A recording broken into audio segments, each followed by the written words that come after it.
Ketika Musa berjumpa dengan Tuhan, dia bertanya, "Siapakah engkau, Allah yang besar itu?" Dan Tuhan menyatakan dirinya, "Aku adalah Aku. Aku adalah Aku."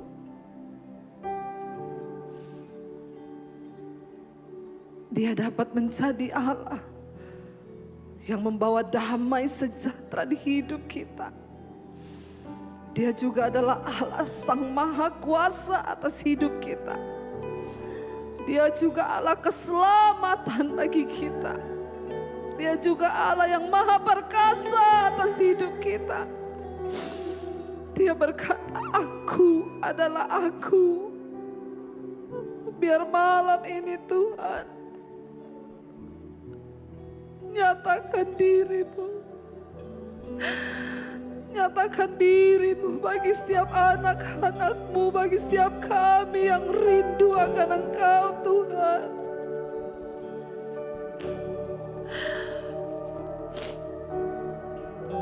Ini bukan rutinitas Tuhan. Kami rindu berjumpa dengan Tuhan dalam penyembahan kami. Nyatakan dirimu Tuhan. Datang secara pribadi kepada Tuhan malam ini saudara. Dia menjumpai setiap orang yang membuka hati. Kami tahu sia-sia ibadah kami tanpa kehadiran-Mu Tuhan. Kami rindu jamahan-Mu. Kami rindu jamahan-Mu Tuhan. Kami rindu jamahan-Mu Tuhan.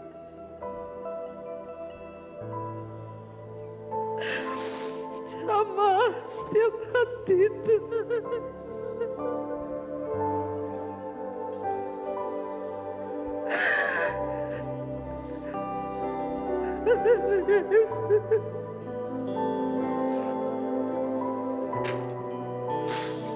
Puaskan yang dahaga Tuhan.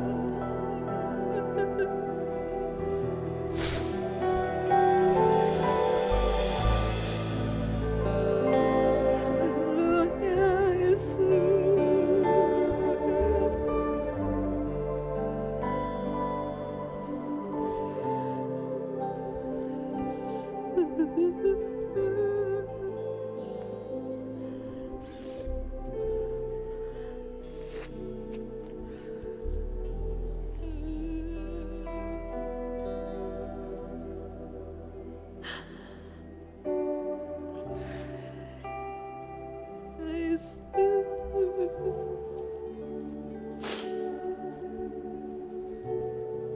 Kau melihat setiap hati yang terbuka malam ini Tuhan. Engkau menilik satu persatu setiap kami anak-anak-Mu. Engkau tahu keadaan kami lebih daripada kami. Puaskan yang haus Tuhan. Basahi setiap tanah yang kering malam ini.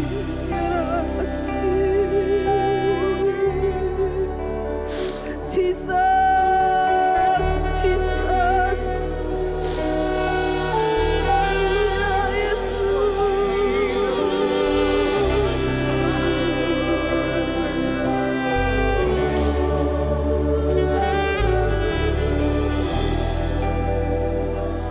Mari angkat tanganmu saudara, berseru kepada Tuhan. Yahweh, Dia Allah penyembuh, Dia Allah penyembuh, Allah yang berkuasa, Allah damai sejahtera, Allah yang mencukupi, Allah penyelamat. Nyatakan dirimu lebih lagi. Yahweh, Yahweh, Yahweh, Rafa, Elohim, El Shaddai,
Kami tahu Tuhan, setiap orang yang mengalami perjumpaan pribadi dengan Tuhan, akan terjadi sesuatu dalam hidup.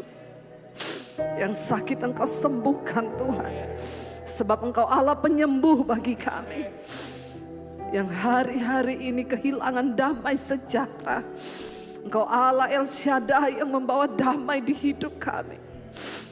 Yang hari-hari ini mengalami kekurangan, kami tahu Engkau Allah Yehova Jireh yang mencukupi kebutuhan kami. Kami tidak perlu takut sebab Engkau berkata, Aku adalah aku. Terima kasih Bapa. Terima kasih Tuhan. Bahkan kami juga percaya Engkau hadir dalam setiap hidup kami Bapa. Kami rindu mengalami terus hadirat Tuhan dimanapun kami berada. Bukan hanya di tempat ini, bahkan di rumah, di mana saja kami perlu Tuhan hari-hari ini. Hadir di hidup kami Tuhan. Di tengah keadaan dunia yang tidak menentu, kami perlu Tuhan sebagai jaminan di hidup kami. Engkau cukup menjadi jaminan Tuhan bagi kami. Engkaulah pengharapan kami. Engkau yang kami sembah Tuhan. Biar terus kami menaruh iman, harapan kami hanya di dalam Tuhan. Hari-hari ini Tuhan, kami butuh kekuatan yang daripada-Mu. Terima kasih Yesus. Terima kasih Tuhan. Di dalam hadirat-Mu kami aman. Di dalam hadirat-Mu kami kuat. Terima kasih Bapa. Penyertaan-Mu itu segala-galanya di hidup kami. Terima kasih Tuhan. Penyertaan-Mu sempurna, rancangan-Mu penuh damai, aman dan sejahtera walau di tengah badai. Ingin ku selalu bersama, rasakan keindahan.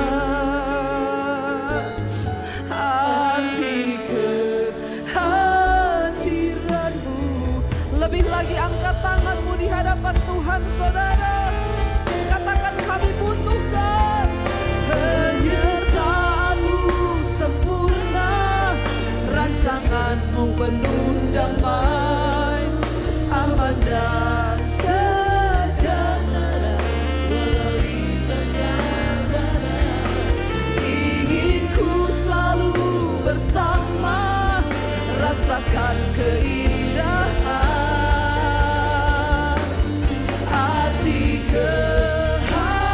Kehadiran-Mu Tuhan.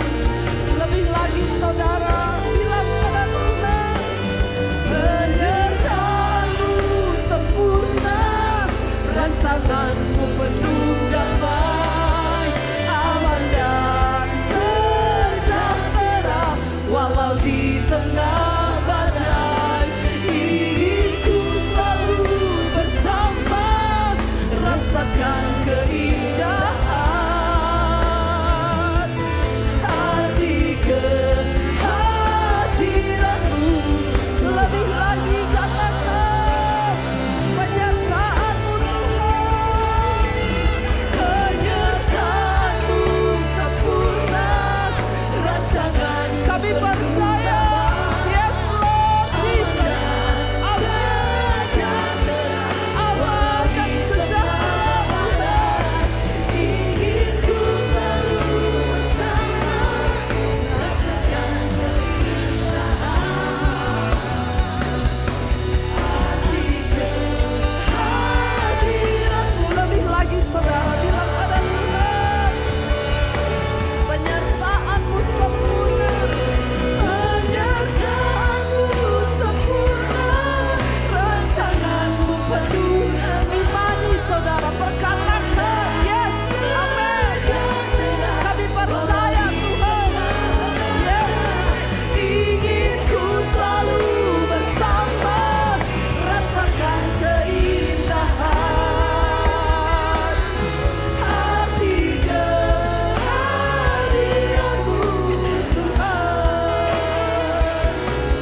benar Tuhan, kami tahu sekalipun di dalam lembah kekelaman, ketika Tuhan hadir bersama kami, maka kami tidak takut. Apapun keadaan kami hari-hari ini, kami tahu Tuhan berjalan bersama-sama dengan kami. Terima kasih Bapa, di dalam nama Tuhan Yesus. Kami berucap syukur, kami sambut firman Tuhan. Sama-sama katakan, amin. Tepuk tangan buat Tuhan Yesus. Iya, kita tahu dalam hadirat Tuhan ada kelegaan, amin. Biarlah kita boleh selalu ada dalam hadirat Tuhan, saudara. Dan malam ini ya, sebelum kita mendengarkan firman Tuhan, saya ingin ya mengundang Pak Petra dan Ibu Carla buat bersaksi. Ini dari Amerika jauh ya. Iya, silakan maju Pak. Tepuk tangan saudara. Ya, ini belum pernah cerita bagaimana awal mula ya ketemu dengan mesbah doa, dengan khotbah-khotbah. Ya, silakan Ibu, Bapak.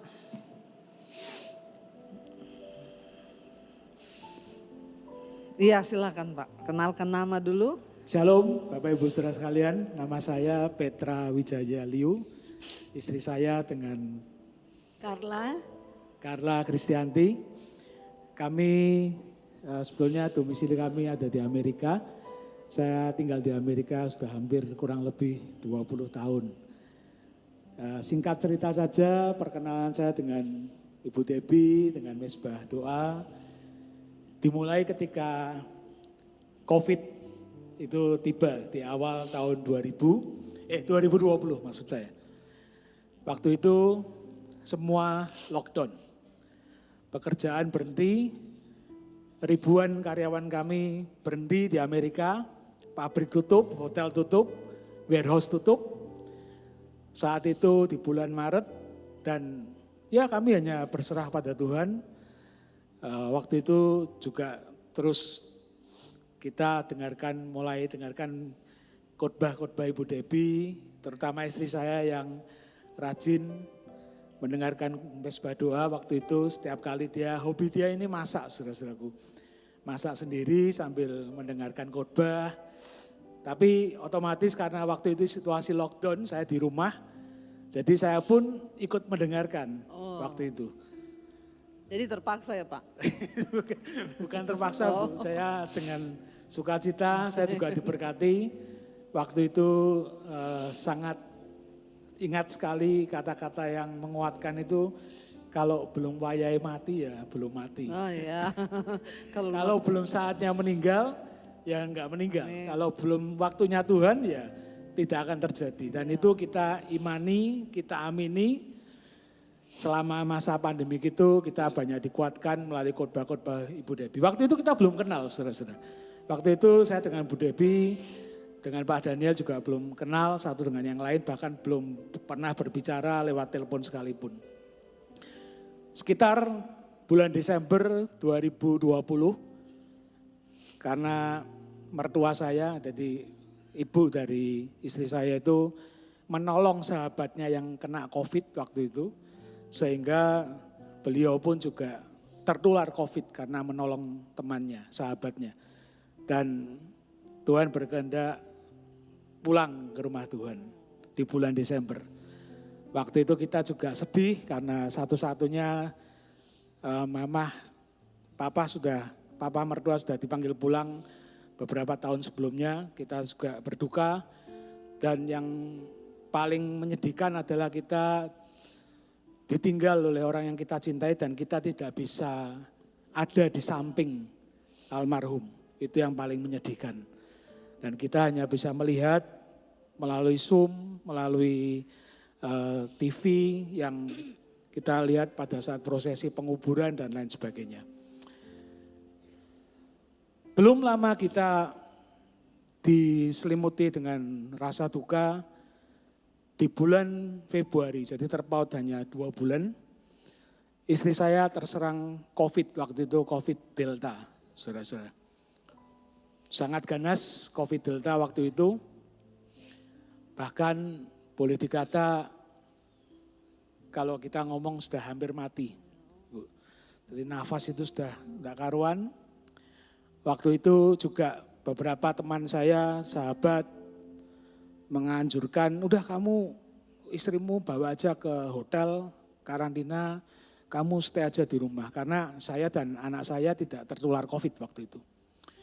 Tetapi waktu itu saya bertekad untuk tidak, kita ya berdua selamanya ya berdua. Jadi saya yang merawat istri saya sendiri, anak-anak saya pisahkan di lantai sendiri, saya yang merawat istri saya. Ya karena kemurahan Tuhan, semua berjalan dengan baik dan waktu itu saya tahu istri saya ini kerinduannya selalu menonton khotbah dari Ibu Debbie. Dari mesbah doa waktu itu. Dan saya berpikir nih gimana caranya ya. Saya ini mau mempertemukan Bu Debbie dengan istri saya untuk menguatkan gitu loh. Jadi bukan untuk semata-mata kita apa, tapi saya mau bikin surprise pada istri saya waktu itu. Dalam keadaan dia sakit, berjuang dengan nyawanya menyelamatkan dari penyakit COVID.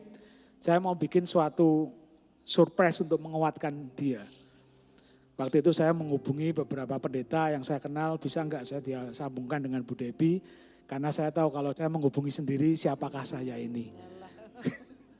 Jadi waktu itu saya menghubungi seorang pendeta, Pak tolong saya sambungkan dengan Bu Debbie. Oh baik Pak, saya waktu disambungkan, saya cerita akhirnya ketemu lewat telepon Bu Debbie. Saya cerita istri saya adalah pendengar mesbah doa yang setia. Mohon bisa ngomong langsung dengan istri saya, juga mohon dukungan doa. Waktu itu langsung Bu Debbie langsung telepon, saya sambungkan dengan istri dan istri kaget. Wow, waktu itu saudara-saudaraku waktu itu cari Bu Debbie susah setengah mati. Kalau hari ini Bapak Ibu mau ketemu 24 jam 7 hari bisa ya kan. Karena waktu itu COVID Pak, jadi nggak bisa ketemu orang. Waktu itu susah sekali saudaraku, jangankan ketemu, telepon aja nggak bisa. Jadi puji Tuhan istri saya, wah kamu kok bisa ya, dia suka cita sekali, kamu kok bisa punya ide ketemu Bu Debbie, dan itu menjadi penyemangat dia dan menjadi penghiburan dia.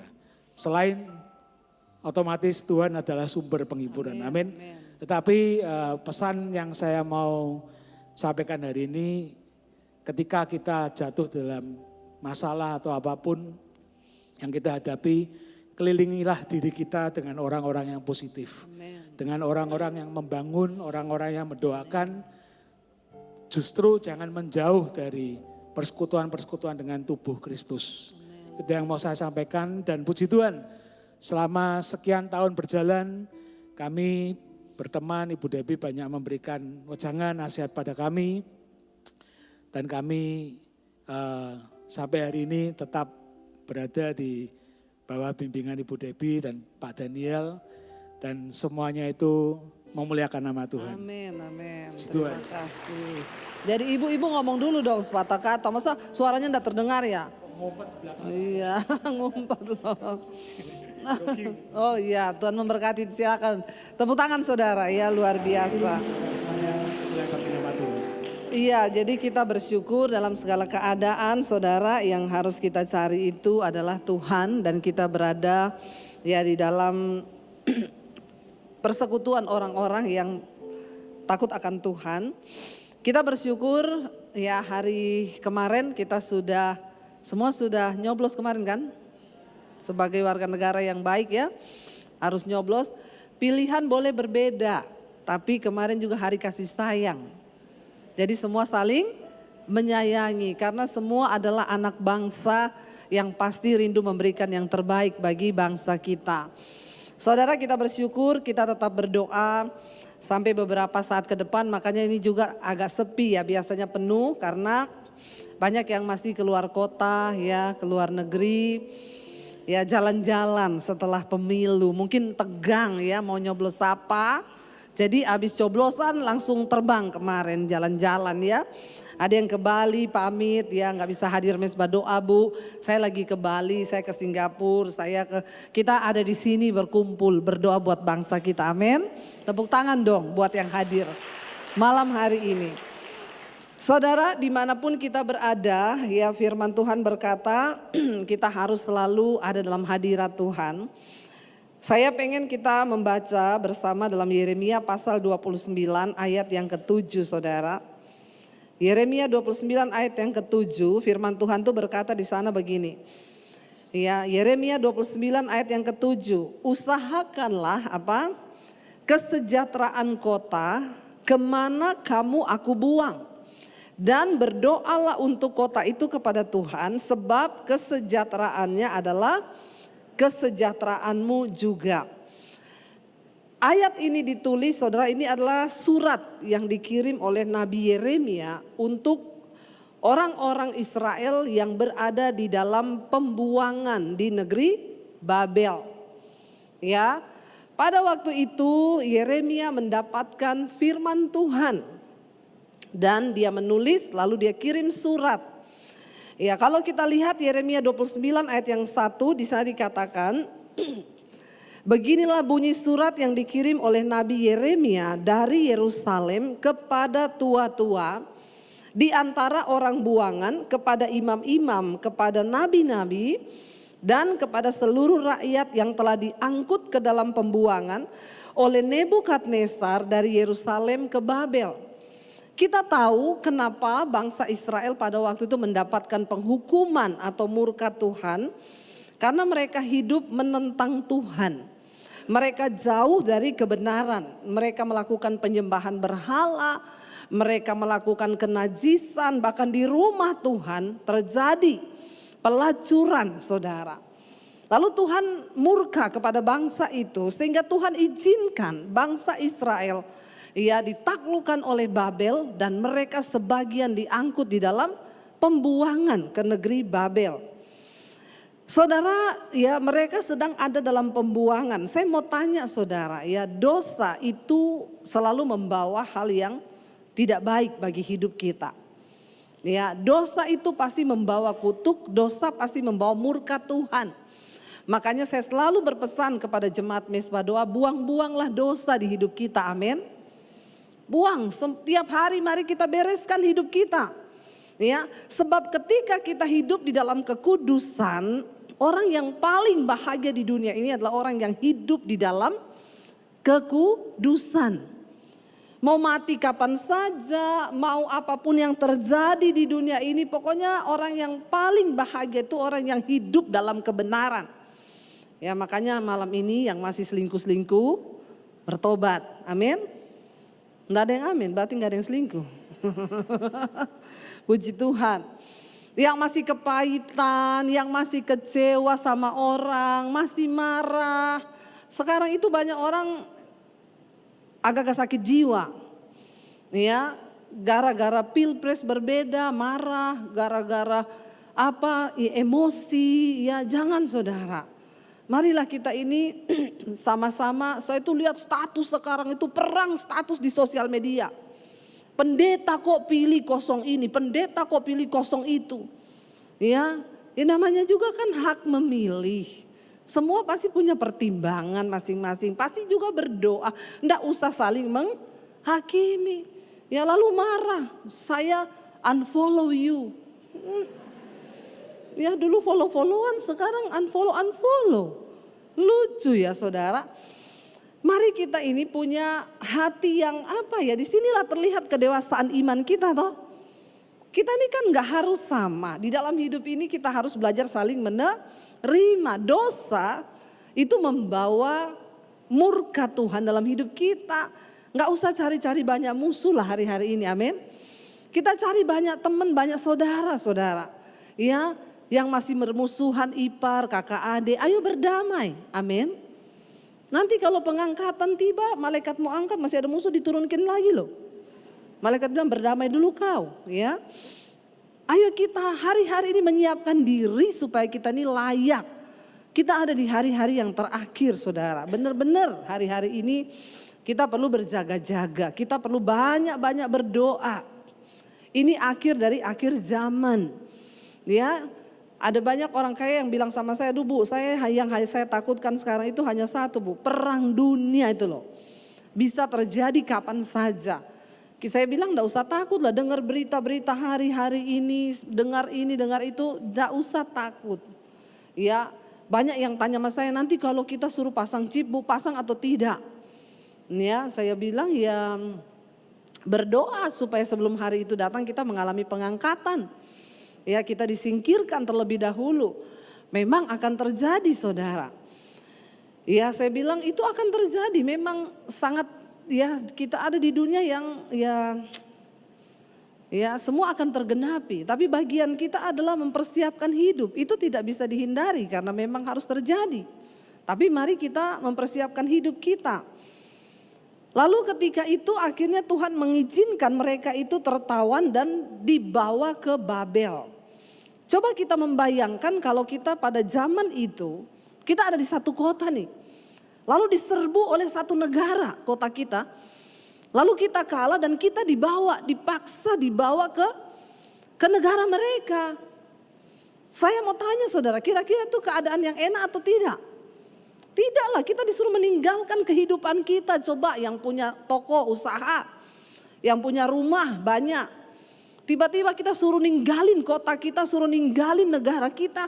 Kita dibawa dengan paksa ke satu tempat yang kita sendiri tidak mau. Tapi itu terjadi akibat murka Tuhan dan sudah dinubuatkan.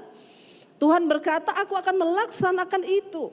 Ya, bahwa kalian akan dibuang kemana engkau tidak mau, bahkan engkau tidak mau pergi ke sana. Saya lompat ayat yang keempat, beginilah firman Tuhan semesta alam, Allah Israel kepada semua orang buangan, ini suratnya Yeremia disuruh sama Tuhan. Yang diangkut ke dalam pembuangan dari Yerusalem ke Babel. Ya, dikatakan di sana, dirikanlah rumah untuk kamu diami, buatlah kebun untuk kamu nikmati hasilnya. Puji Tuhan loh.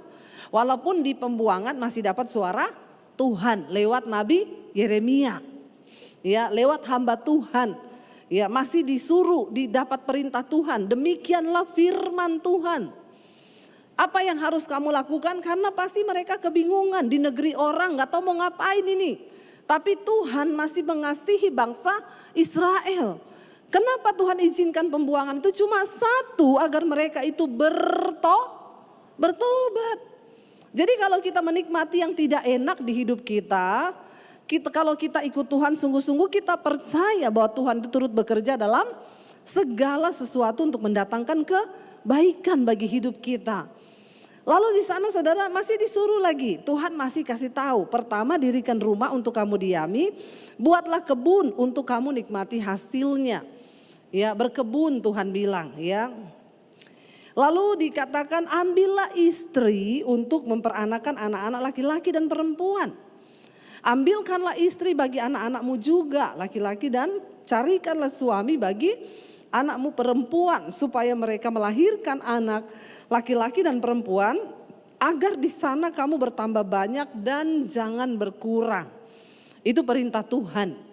Ya, bertambah banyak, tapi sekarang orangnya sudah banyak ya, jadi anak jangan banyak-banyak. Ya, karena sudah banyak orang. Tuhan bilang supaya kamu itu bertambah banyak, jangan berkurang. Lalu ayat yang ketujuh yang kita baca tadi, perintah Tuhan yang berikutnya bagi mereka di pembuangan, usahakanlah kesejahteraan kota kemana kamu aku buang, dan berdoalah untuk kota itu kepada Tuhan sebab kesejahteraannya adalah kesejahteraanmu. Bayangkan di dalam pembuangan mereka disuruh kerja paksa saudara. Pasti itu sangat tidak enak. Tapi Tuhan bilang berdoa ya bagi kota di mana kamu aku buang. Bagi kesejahteraan kota itu. Jadi kalau kita lihat di sini bukan soal enak atau tidak. Ya mungkin saudara berkata aku tinggal di Jakarta, di Bekasi. Tempatku ini tidak enak, aku cari nafkah susah. Mau engkau susah, mau engkau senang, Tuhan berkata berdoa dimanapun engkau tinggal hari ini. Karena kesejahteraan tempat tinggal kita, kota kita itu adalah kesejahteraan kita juga. Saya percaya ya, pemilu kemarin boleh berlangsung aman dan damai karena ada doa-doa anak-anak Tuhan yang berdoa, amin. Setiap malam di mesbah doa kita berdoa. Ya, kita patahkan roh kerusuhan, kekacauan, pemberontakan, kami ikat, patahkan, hancurkan di dalam nama Tuhan Yesus. Ya, makanya Tuhan mendengar doa-doa kita sehingga semuanya bisa terlaksana dengan lancar, saudara. Ya, kalau ada doa itu berarti ada dupa yang naik ke hadapan hadirat Tuhan. Kita disuruh berdoa seperti bangsa Israel. Di satu tempat yang bahkan mereka tidak nyaman, mereka tidak enak, tetap berdoa. Ya, kita sekarang ada di Jakarta, mungkin saudara ada di Sulawesi, ada di, saya dengar tadi ada yang datang dari Sorong, Papua. Ya, ya berdoa ya bagi kota di mana engkau tinggal. Jangan kutuki kotamu. Jangan kutuki pemerintahanmu, berdoa minta kepada Tuhan.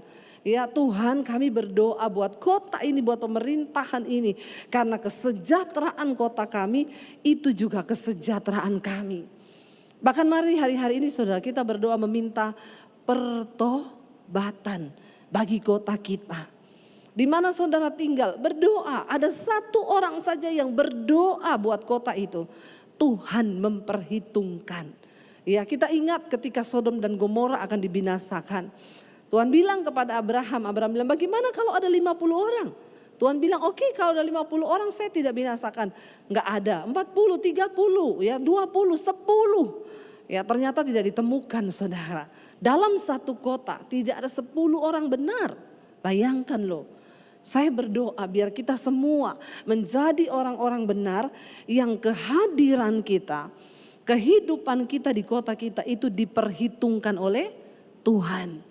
Setidaknya mari kita berdoa bagi keluarga kita juga. Ayat 8 dikatakan sungguh beginilah firman Tuhan semesta alam Allah Israel. Janganlah kamu diperdayakan oleh nabi-nabimu yang ada di tengah-tengahmu dan oleh juru-juru tenungmu. Dan janganlah kamu dengarkan mimpi-mimpi yang mereka mimpikan. Sebab mereka bernubuat palsu kepadamu demi namaku. Aku tidak mengutus mereka. Demikianlah firman Tuhan. Hari-hari ini hati-hati terhadap pengajaran-pengajaran palsu saudara ya. Mari kita mendengarkan firman Tuhan yang murni. Ayat 10 dikatakan sebab beginilah firman Tuhan. Apabila telah genap 70 tahun bagi Babel, barulah aku memperhatikan kamu.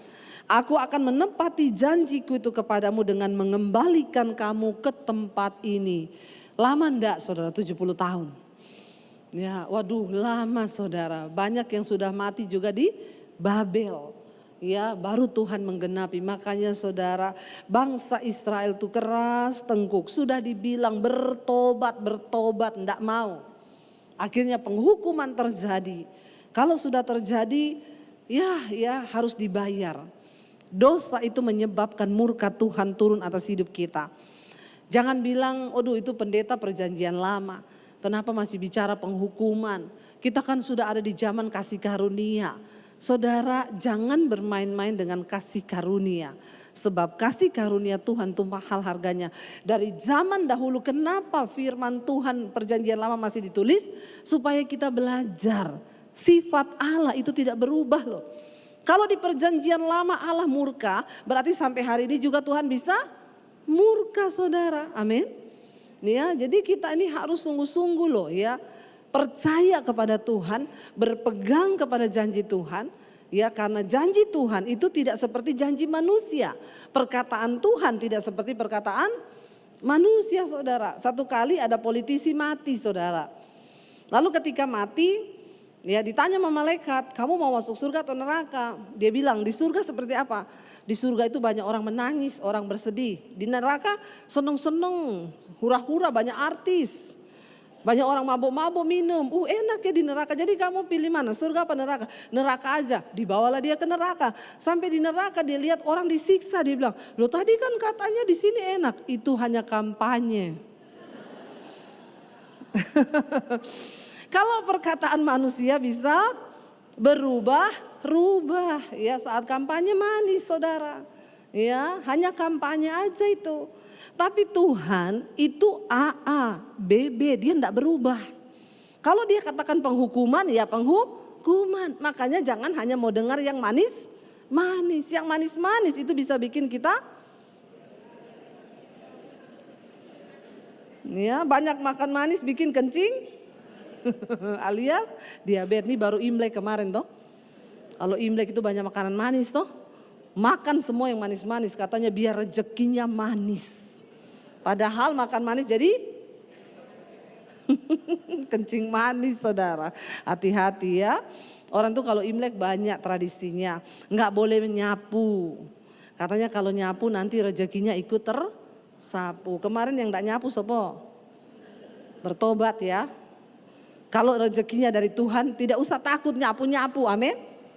Iya, saya tuh bayangkan kalau Imlek nggak boleh nyapu, terus kalau ada dogi yang pup, jangan disapu, itu berkat. Pret. Iya kalau nggak disapu yo, piye loh ya, itu kan dogi pup di situ. Harus disapu, ada hal yang perlu kita percaya, yang kita perlu lakukan, ada yang tidak. Ya kalau Imlek ya nyapu-nyapu aja, ya dogi pup ya disapu, karena itu bukan berkat.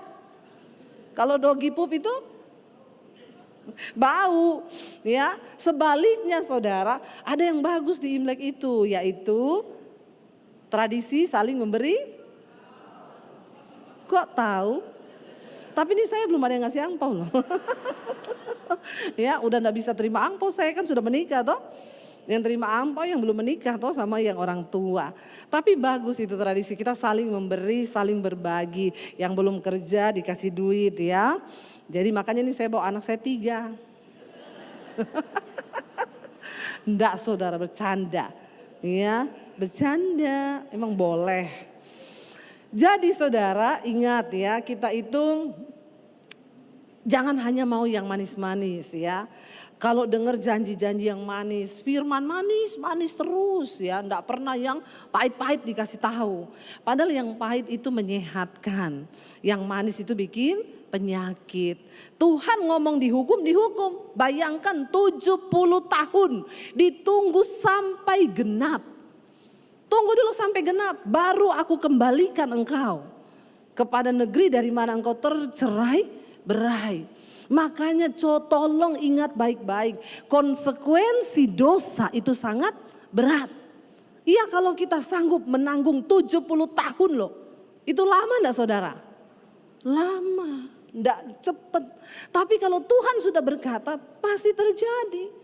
Makanya melakukan kesalahan itu dipikir dulu. Cepet-cepet bertobat. Ditegur Tuhan sekali 2 kali bertobat. Ini upah gara-gara bangsa itu tidak mau bertobat.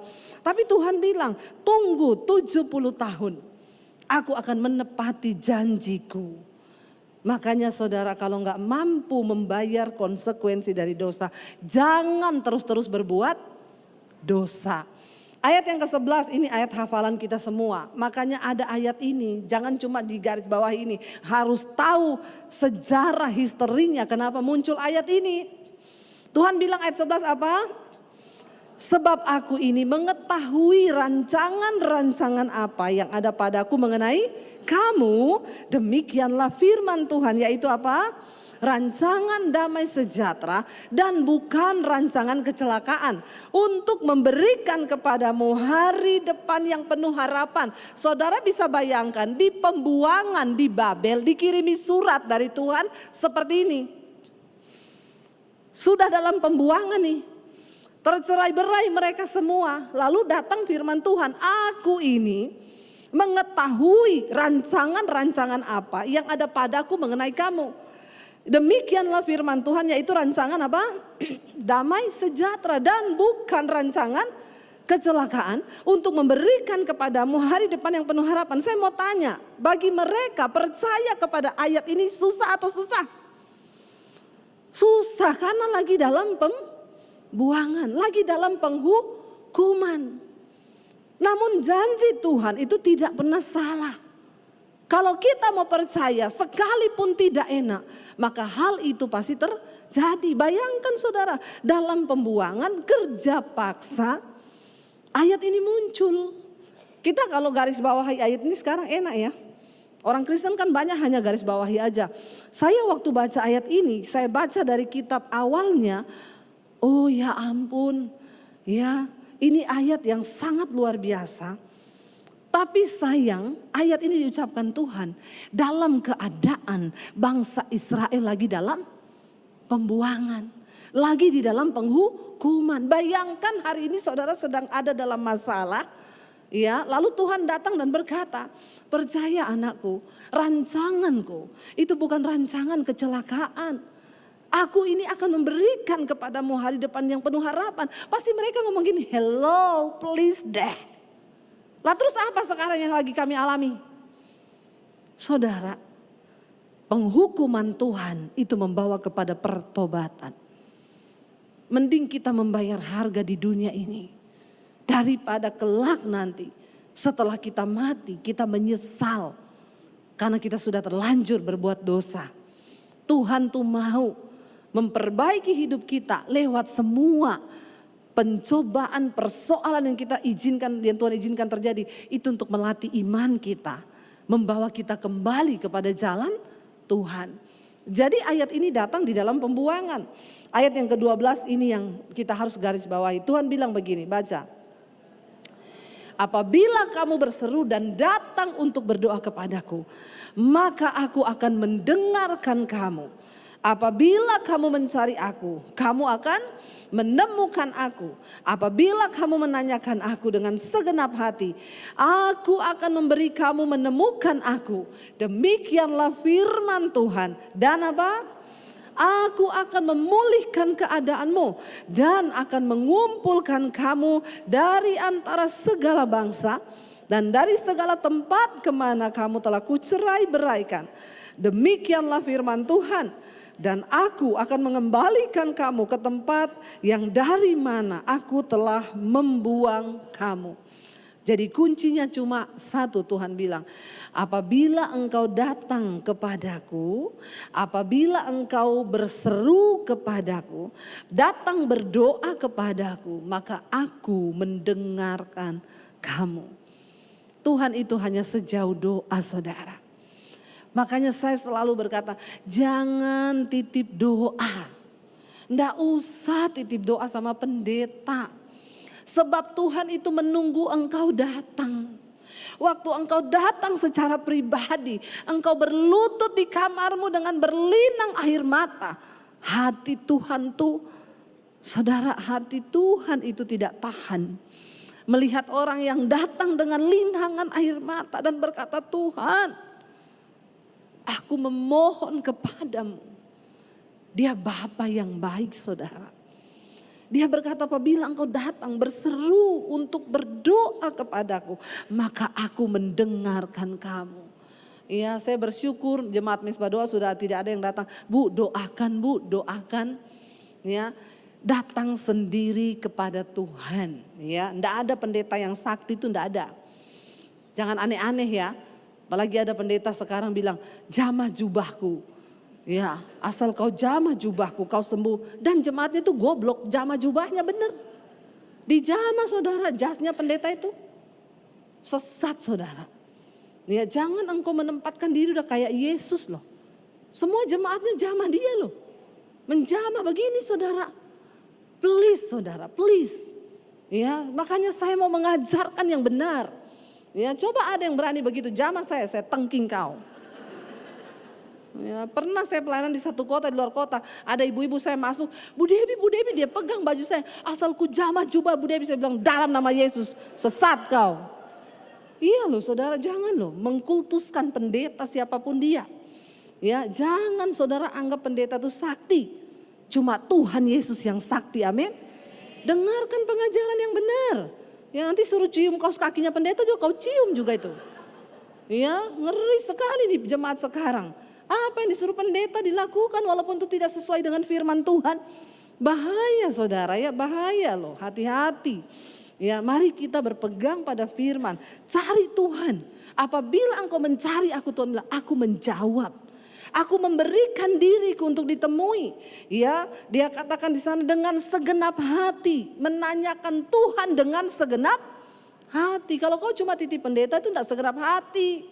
Ya, Pak titip doa ya, Bu titip doa ya. Makanya saya enggak mau. Orang yang dengan segenap hati mencari Tuhan, kau masuk kamarmu, kau tutup. Kau berlutut di sana kalau perlu dengan doa dan puasa. Tuhan melihat hatimu yang menginginkan Dia dengan segenap hatimu.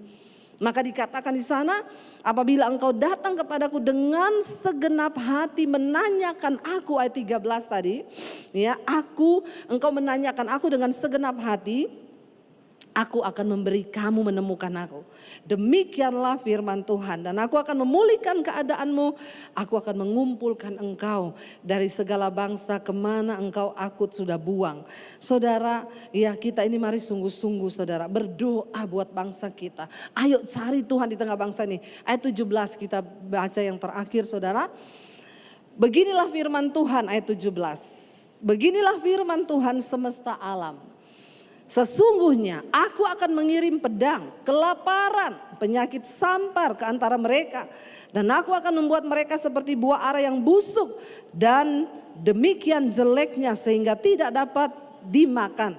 Aku akan mengejar mereka dengan pedang, kelaparan, penyakit sampar. Dan aku akan membuat mereka menjadi kengerian dari segala kerajaan di bumi. Menjadi kutuk, kedahsyatan, suitan dan aib di antara segala bangsa kemana mereka kucerai beraikan.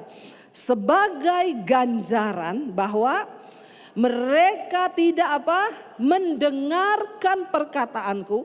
Demikianlah firman Tuhan yang telah kusampaikan kepada mereka terus menerus dengan perantaraan hamba-hambaku yakni para nabi. Tetapi kamu tidak mendengarkannya. Demikianlah firman Tuhan. Tetapi dengarkanlah firman Tuhan, hai kamu semua orang buangan yang telah kukirim dari Yerusalem ke Babel. Saudara, dosa pemberontakan. Kenapa mereka mengalami pedang, penyakit sampar, dikejar-kejar oleh kutuk mara bahaya? Karena engkau tidak mau mendengarkan firman Tuhan yang disampaikan oleh hamba-hamba Tuhan. Dengarkan hamba Tuhan tapi yang benar, ya, yang membawa kita pada pertobatan. Setiap malam di mesbah doa saudara. Saya ini kadang ngantuk juga saya tetap pelayanan loh. Jadi maklum saja ya kalau saya siaran sambil saudara. Itu namanya saya masih manusia. Karena setiap malam tuh harus syuting loh. Saya pergi kemana aja baru landing pesawat. Harus syuting dalam keadaan ngantuk. Dalam keadaan apapun, sakit pun ya. Saya harus tetap melayani. Kadang saya tuh bilang sama suami, kalau nggak terpaksa banget, ya. Kadang saya bilang sama suami, aku nih nggak enak badan nih, aku tuh pusing nih. Suami saya tuh cuma bilang begini, Say, kamu bayangkan, ini mau ibadah di gedung yang nunggu 30.000 orang loh. Terus kamu nggak datang. Dia membuat saya merasa berdosa. Harusnya kan dia bilang, iya istirahat aja Say. Kan enak saya tidur toh. Dia bilang, ini kamu bayangkan ya. Yang datang itu 30.000 orang lagi nunggu. Terus kamu ndak hadir. Saya bilang, iya ya Tuhan ampuni saya Tuhan. Oh, Tuhan aku ya wes syuting yuk. Saudara berat loh. Tapi ndak apa-apa. Setiap malam loh. Ada pesan Tuhan yang disampaikan. Suara pertobatan, saudara dengar. Makanya Alkitab bilang iman itu timbul dari pendengaran. Maka yang didengar itu jangan drama Korea terus. Amin. Yang saudara dengar tiap hari itu apa? Saudara dengar firman atau dengar sinetron atau dengar apa? Ya, mari dengarkan firman. Ya, dengar dan lakukan sebab kalau kita tidak melakukan, tadi dikatakan saudara mengerikan penghukuman. Tapi ketika kita mau datang dan berseru, maka Tuhan akan pulihkan keadaan kita. Amin.